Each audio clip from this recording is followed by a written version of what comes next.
اس محفل کے فضیلت الشیخ فاروق عبداللہ بن مولانا محمد اشرف الحق رحمانی بن ڈاکٹر محمد اسماعیل بن عبد الکریم صاحب آپ حضرات کے سامنے موجود ہیں۔ ان کا مختصر تعارف اگر پیش کیا جائے تو بہت لمبا چوڑا ہے، پھر بھی وہ مختصر ہی ہے، کیونکہ جیسے کہ ابھی آپ نے شیخ نے کہا کہ شیخ کو الحمدللہ اللہ رب العالمین نے کئی مواقع عطا فرمائے، اور تدریس کے لیے بھی خاص طور سے ہندوستان میں بھی اور سعودی عرب مدینہ المنورہ میں بھی شیخ نے کئی جگہوں پر تدریس کی خدمات انجام دیے ہیں۔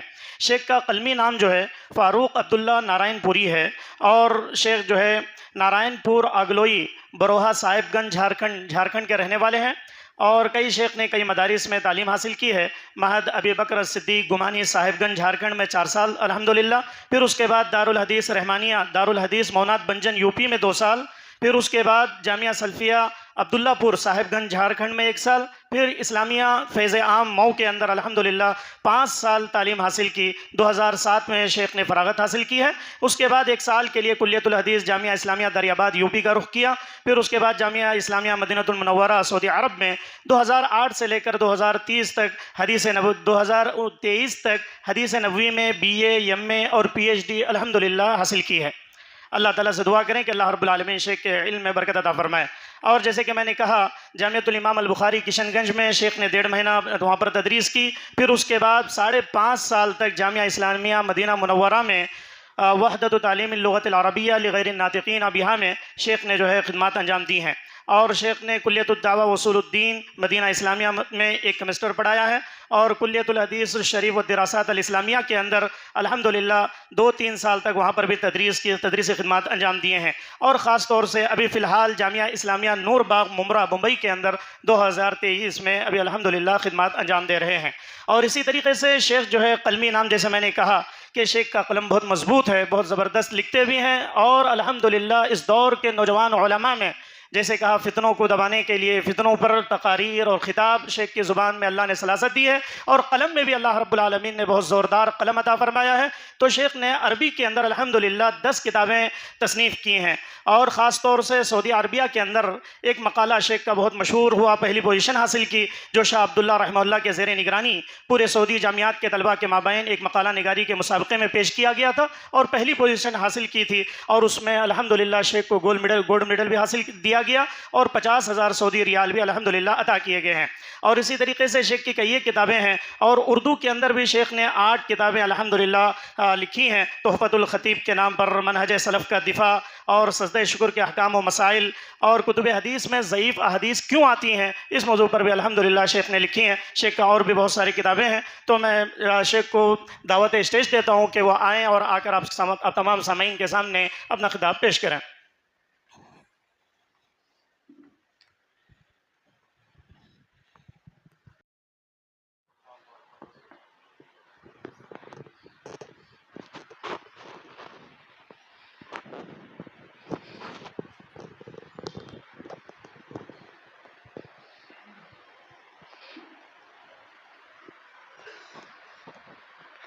إن الحمد لله نحمده ونستعينه ونستغفره ونعوذ بالله من شرور أنفسنا ومن سيئات أعمالنا، من يهده الله فلا مضل له ومن يضلل فلا هادي له، وأشهد أن لا إله إلا الله وحده لا شريك له، وأشهد أن محمدًا عبده ورسوله. يا أيها الذين آمنوا اتقوا الله حق تقاته ولا تموتن إلا وأنتم مسلمون. يا أيها الناس اتقوا ربكم الذي خلقكم من نفس واحدة وخلق منها زوجها وبث منهما رجالا كثيرا ونساء، واتقوا الله الذي تساءلون به والأرحام إن الله كان عليكم رقيبا. يا أيها الذين آمنوا اتقوا الله وقولوا قولا سديدا يصلح لكم أعمالكم ويغفر لكم ذنوبكم، ومن يطع الله ورسوله فقد فاز فوزا عظيما. أما بعد، فإن أصدق الحديث كتاب الله، وأحسن الهدي هدي محمد صلى الله عليه وسلم، وشر الأمور محدثاتها، وكل محدثة بدعة، وكل بدعة ضلالة، وكل ضلالة في النار. قابل قدر مشائخ کرام، برادران اسلام، بزرگان دین و ملت، اور میرے پردہ نشین ماں و بہنوں، اللہ رب العالمین کا بہت بڑا احسان اور کرم ہے کہ اللہ رب العالمین نے ہمیں اس کے گھر میں بیٹھ کر دین سیکھنے، دین کی باتیں سننے کا ایک بہترین موقع عنایت فرمایا۔ اللہ رب العالمین سے ہم دعا کرتے ہیں کہ اللہ رب العالمین ہماری اس حاضری کو اپنی رضا کے لیے قبول فرمائیں۔ محترم حاضرین، ابھی آپ تمام حضرات ناظم جامعہ فضیلت الشیخ ابو حمدان اشرف فیضی حفظہ اللہ سے توحید کے موضوع پر بہت ہی مدلل خطاب سماعت فرما رہے تھے۔ یقیناً اس سے بڑا سرمایہ اور اس سے بڑی نعمت ایک مسلمان کی زندگی میں کوئی دوسری نعمت نہیں ہے۔ ہم سب کو ایک دن اس دنیا سے رخصت ہونا ہے۔ ابھی ہم نے فضیلت الشیخ عبدالباسط جامعی رحمہ اللہ کی سیرت کے متعلق سنا اور بڑی خوشی ہوئی کہ اللہ کے فضل و کرم سے اس علاقے کے ایک جید عالم دین تھے جنہوں نے اس علاقے کی خدمت کی، علم کی خدمت کی، دین کی خدمت کی۔ اسی طرح ہم سب کو بھی ایک دن اس دنیا سے رخصت ہونا ہے۔ کوئی بھی اس دنیا میں ہمیشہ رہنے کے لیے نہیں آیا ہے۔ وہ وقت کب آئے گا اللہ رب العالمین کے علاوہ کوئی نہیں جانتا۔ اللہ رب العالمین نے ہر ایک کی تقدیر کے اندر پہلے ہی یہ لکھ دیا ہے کہ کب اس کی وفات ہوگی۔ یہ مطلق علم غیب میں سے ہے جس کا علم اللہ رب العالمین کے علاوہ کسی کو نہیں ہے۔ چاہے ہماری زندگی کتنی ہی لمبی کیوں نہ ہو جائے، ایک نہ ایک دن یہ زندگی ختم ہونے والی ہے۔ تقریباً آئندہ 100 سال کے بعد ہم میں سے شاید ہی کوئی اس دنیا میں جو یہاں پر ابھی بیٹھے ہوئے ہیں موجود ہو۔ اس امت کی زندگی تقریباً 60 سے 70 سال کی ہے۔ اکثر و بیشتر لوگ 60-70 سال کی عمر میں اس دنیا سے رخصت ہو جاتے ہیں۔ بعض خوش نصیب ہوتے ہیں جن کو اس سے بھی زیادہ زندگی ملتی ہے۔ جیسے ہی ہماری یہ زندگی ختم ہوگی، ہمارے رشتہ دار ہمیں قبر میں رکھ کر آئیں گے، اور بے شمار صحیح احادیث کے اندر یہ مسئلہ موجود ہے۔ اللہ کے رسول صلی اللہ علیہ وسلم کا ارشاد ہے کہ جب کسی میت کو دفن کیا جاتا ہے، فرشتے اس کے پاس آتے ہیں اور اس سے 3 سوال کرتے ہیں۔ پہلا سوال اسی توحید کے متعلق ہوگا جس کے بارے میں ابھی آپ نے سنا۔ دوسرا سوال دین کے متعلق ہوگا، جس مقصد کے تحت اس طرح کے اجتماعات کو منعقد کیا جاتا ہے، جامعات کو قائم کیا جاتا ہے، طلبہ کو پڑھایا جاتا ہے، ایک عمر کا اچھا خاصا حصہ اس میں صرف کیا جاتا ہے تاکہ لوگ دین سیکھیں۔ تو اس دین کے متعلق قبر کے اندر سوال کیا جائے گا۔ تیسرا سوال نبی صلی اللہ علیہ وسلم کے متعلق ہوگا، تمہارے رسول کون تھے؟ مجھے جو موضوع دیا گیا ہے اس کا تعلق رسول اللہ صلی اللہ علیہ وسلم کی سیرت کے ایک اہم جز کے ساتھ تعلق رکھتا ہے، وہ ہے سنت رسول کی تعظیم اور اس سے انحراف کا انجام۔ ہر ایک سے فرشتے یہ سوال کریں گے، اللہ رب العالمین کے متعلق، دین کے متعلق، نبی صلی اللہ علیہ وسلم کے متعلق۔ یہ سوال صرف علماء اکرام سے، طلبہ علم سے نہیں کیا جائے گا، بلکہ ہر ایک سے یہ سوال کیا جائے گا۔ یہ دین کا وہ ادنا درجہ ہے جس کا علم حاصل کرنا ہر ایک کے لیے ضروری ہے۔ کوئی شخص یہ کہے کہ میں پڑھا لکھا نہیں تھا، والدین نے مدرسے میں نہیں ڈالا تھا، اس وجہ سے مجھے ان سوالوں کا جواب پتہ نہیں ہے، تو اللہ رب العالمین کے پاس وہ معذور شمار نہیں کیا جائے گا کہ یہ عالم دین نہیں تھا اس وجہ سے اسے ان سوالوں کا جواب پتہ نہیں ہے، بلکہ بحیثیت مسلمان ہر ایک کو ان سوالوں کا جواب پتہ ہونا چاہیے۔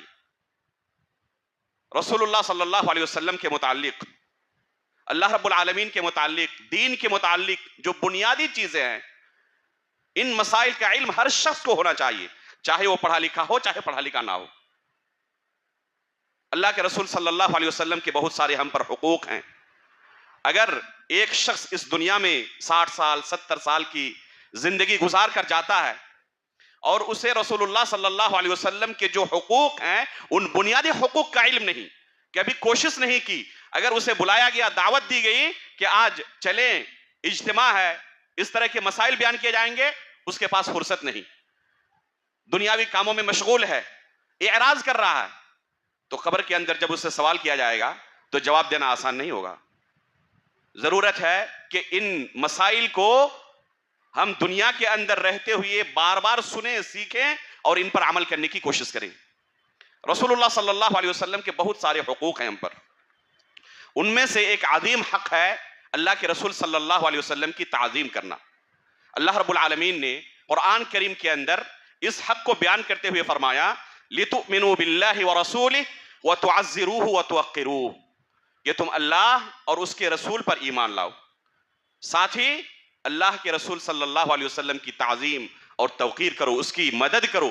اللہ کے رسول صلی اللہ علیہ وسلم کی جو تم سے خدمت ہو سکے, مدد ہو سکے, اپنی ذات سے اللہ کے رسول صلی اللہ علیہ وسلم کی مدد کرنے کی کوشش کرو.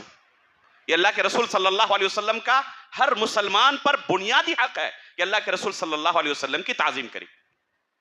ایک دوسری آیت میں اللہ رب العالمین نے مؤمنین کی صفات بیان کرتے ہوئے کہا فَالَّذِينَ آمَنُوا بِهِ وَعَزَّرُوهُ وَنَصَرُوهُ وَاتَّبَعُوا النُّورَ الَّذِي أُنزِلَ مَعَهُ أُولَئِكَ هُمُ الْمُفْلِحُونَ, کہ ایک مؤمن کی صفت یہی ہوتی ہے. یہ کیا کرتے ہیں؟ یہ اللہ رب العالمین پر ایمان لاتے ہیں, رسول اللہ صلی اللہ علیہ وسلم پر ایمان لاتے ہیں, اور ساتھ میں رسول اللہ صلی اللہ علیہ وسلم کی تعظیم کرتے ہیں, آپ کی مدد کرتے ہیں. تو یہ ایک مؤمن کی صفت ہے کہ وہ رسول اللہ صلی اللہ علیہ وسلم کی تعظیم بھی کرتا ہے, اللہ کے رسول کی مدد کرتا ہے. تو یہ اللہ کے رسول صلی اللہ علیہ وسلم کا ایک بنیادی حق ہے جسے ادا کرنا ضروری ہے. اللہ کے رسول صلی اللہ علیہ وسلم کی تعظیم کیسے کرنی ہے, اگر یہ ہمیں جاننا ہو تو سلف صالحین, صحابہ اکرام, تابعین اعظام اور خیر القرون کے اندر جو علماء اکرام گزرے ہیں ان کی سیرت کا مطالعہ کرنا چاہیے کہ کیسے وہ رسول اللہ صلی اللہ علیہ وسلم کی تعظیم کرتے تھے. وہی طریقہ تعظیم کا معتبر ہے جو ہمیں اسلاف اکرام کی زندگی میں ملتا ہے. کتاب و سنت کو فہم سلف سے سمجھنے کے لیے ہم مقید ہیں, آزاد نہیں ہیں کہ جیسے چاہے جس آیت کی جس حدیث کی جو تعویل کرتے پھریں, بلکہ اللہ کے رسول صلی اللہ علیہ وسلم جب اپنے صحابہ کے سامنے قرآن کی ان آیتوں کی تشریح کر رہے تھے, انہیں سمجھا رہے تھے, تو انہوں نے کیا سمجھا وہ فہم ہی معتبر ہے. اس کے علاوہ اگر کوئی اپنے ذاتی فہم سے کتاب و سنت کے نصوص کا کوئی ایسا معنی متعین کرتا ہے جو فہم سلف سے متعارض ہو تو یہ قابل قبول نہیں ہے, بلکہ اللہ کے رسول صلی اللہ علیہ وسلم نے اسے ہلاکت سے تعبیر کیا ہے. ترکتکم علی المحجۃ البیضاء لیلھا کنہارھا لا یزیغ عنھا بعدی الا ہالک. اللہ کے رسول صلی اللہ علیہ وسلم اپنی آخری زندگی میں اپنے صحابہ کو خطاب کرتے ہوئے کہتے ہیں کہ تم کو جس دین پر میں نے چھوڑا ہے وہ ایک واضح اور روشن شاہراہ ہے, وہ صراط مستقیم ہے. جو بھی ادھر ادھر ذرہ برابر اس راستے سے ہٹے گا تو اس کا ٹھکانہ کیا ہے؟ ہلاکت ہے, بربادی ہے. اور اس ہلاکت و بربادی کو اللہ کے رسول نے ایک دوسری حدیث کے اندر تفصیل کے ساتھ بیان کیا کہ ہلاکت و بربادی کا معنی یہ ہے کہ وہ جہنم میں لے جانے والا عمل ہے. اللہ کے رسول صلی اللہ علیہ وسلم جب اس دنیا سے رخصت ہوئے اس وقت اس دنیا میں جتنے بھی دین اسلام کے ماننے والے تھے ان میں کسی طرح کا کوئی انحراف نہیں تھا, سب کے سب ایک دین پر قائم تھے. اللہ کے رسول صلی اللہ علیہ وسلم نے اسی طرف اشارہ کرتے ہوئے کہا ترکتکم علی المحجۃ البیضاء, لیکن خود اللہ کے رسول نے یہ پیشن گوئی کر دی تھی کہ اس امت میں ہمیشہ اسی طرح اتحاد و اتفاق برقرار نہیں رہے گا. جو دین صحابہ اکرام کو میں دے کر جا رہا ہوں, جس پر آج صحابہ اکرام قائم ہیں, ہمیشہ قیامت تک تمام لوگ جو اپنے آپ کو مسلمان ہونے کا دعویٰ کریں گے اسی دین کو فالو کریں, اس کے اندر کوئی انحراف پیدا نہ کریں, کوئی بگاڑ پیدا نہ کریں, ایسا نہیں ہوگا. بلکہ عنقریب اس امت میں فتنے رونما ہوں گے, اس دین کی اصل صورت کو بگاڑنے کی کچھ لوگ کوشش کریں گے. چنانچہ اللہ کے رسول نے فرمایا کہ یہود و نصارہ 71 اور 72 فرقوں میں